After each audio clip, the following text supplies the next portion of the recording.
The more I think about it, the more I like this question because this is actually a phenomenal gut check on what power level your table plays at, depending on whether you think mana or cards are more problematic. Because listen, objectively, at the competitive levels of Magic and as you approach the competitive levels of Magic, cards are the problem. I don't want to admit it because I like holding them, but cards are the problem. And that's because Commander is just a big old game. We're all going to sit down and we're going to build guns in front of each other and then bang, bang.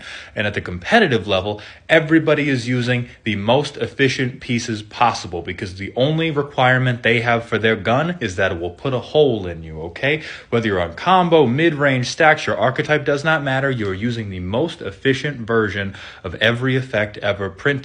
And don't let the price tags fool you, okay? The competitive players, they're coming at you with the cardboard equivalent of some fertilizer, a PVC pipe, and a Bic lighter because all they care about is getting the job done. And while they need mana to do these combos and fast mana is still propping up these turn 1 and 2 wins that you hear about in competitive Commander, mana is often not the limiting factor. The limiting factor is usually getting these bogus-ass cards in your mitts to lay on the table. Contrast that with casual. As you get more and more casual, people are making flashier plays. And by flashy plays, I mean bad, inefficient cards that people just like the effects of. They're not trying to build a basic gun to put a hole in you. They're trying to build a death ray. They're trying to do WWE shit. They want to kill you with the world's most dangerous glory hole because they think it's funny. And it is.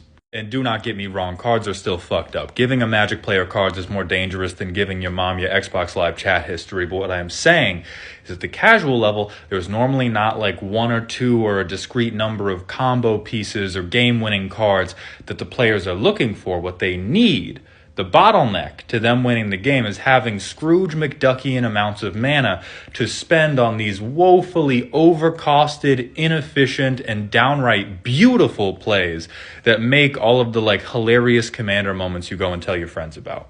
And so at the casual level, fast mana that gives a permanent mana advantage, like Mana Crypt or Soul Ring, is way more game warping because it shortcuts you into that flashy Undertaker Hell in a Cell zone. And if you disagree and you're like, oh, well, Malt, I have a casual deck, and if you don't destroy my heuristic study, I'll combo off in 3 turns.